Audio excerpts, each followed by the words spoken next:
السلام علیکم ورحمۃ اللہ وبرکاتہ۔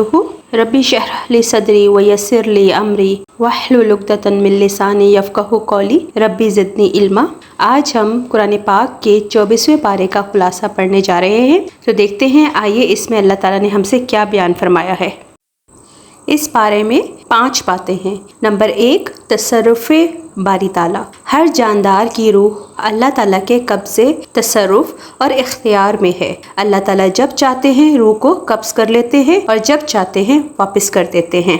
نمبر 2 پر ہے رحمت خداوندی سے مایوس نہ ہوں۔ بڑے سے بڑا گناہ حتیٰ کہ کفر و شرک ہی کیوں نہ ہو، بس بندہ صدقے دل سے توبہ کر لے، اللہ تعالیٰ اس کے ماضی کے سارے گناہ معاف فرما دیں گے، کیونکہ اللہ تعالیٰ کی رحمت بہت وسیع ہے۔ اس کے بعد نفخہ سور کا ہولناک منظر پیش کیا گیا ہے۔ سور پھونکے جانے کی وجہ سے سب بے ہوش ہو جائیں گے، پھر سب مر جائیں گے، اور جو پہلے مر چکے ہیں ان کی روحیں بے ہوش ہو جائیں گی۔ نمبر 3 پر جو بات آتی ہے وہ 7 اہم باتیں ہیں۔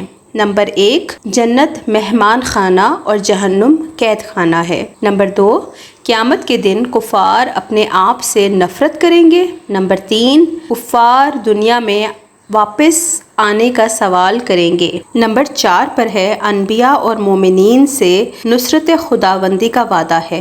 نمبر 5 پر عصمت خاتم الانبیاء صلی اللہ علیہ وآلہ وسلم کا تذکرہ ہے۔ نمبر 6 پوائنٹ ہے وحی کے مقابلے میں اپنے علم پر ناز کرنا۔ اور نمبر 7، علم الغیب اور مختار کل کی غیر اللہ سے نفی۔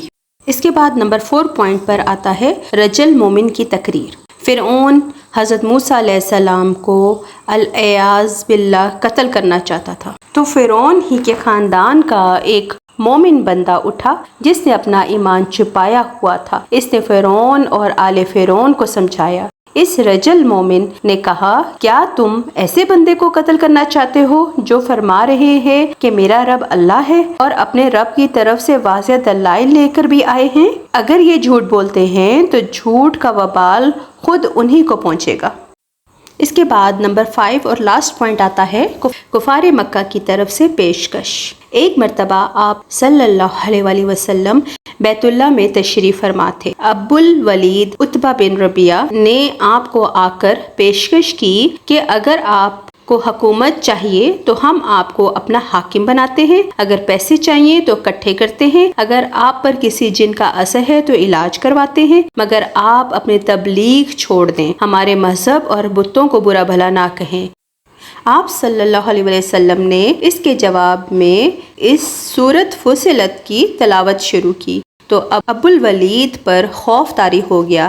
اس نے اپنا ہاتھ نبی کریم صلی اللہ علیہ وسلم کے منہ مبارک پر رکھا اور کہا، میں خاندان اور قرابت کا واسطہ دیتا ہوں کہ رک جائیں اور آگے نہ پڑھیں۔ عتبہ نے واپس اپنے لوگوں کے پاس آ کر کہا، میں اس نتیجے پر پہنچا ہوں کہ بہتر یہی ہے کہ تم لوگ ان حضور صلی اللہ علیہ وسلم کو ان کے حال پر چھوڑ دو۔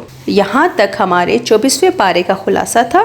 امید کرتی ہوں آپ کو یہ ویڈیو پسند آئی ہو۔ آگے مزید ویڈیو دیکھنے کے لیے ہمارے چینل کو سبسکرائب کیجیے اور ویڈیو کو لائک کیجیے اور زیادہ سے زیادہ شیئر کیجیے۔ اپنا بہت خیال رکھیے گا۔ اللہ حافظ۔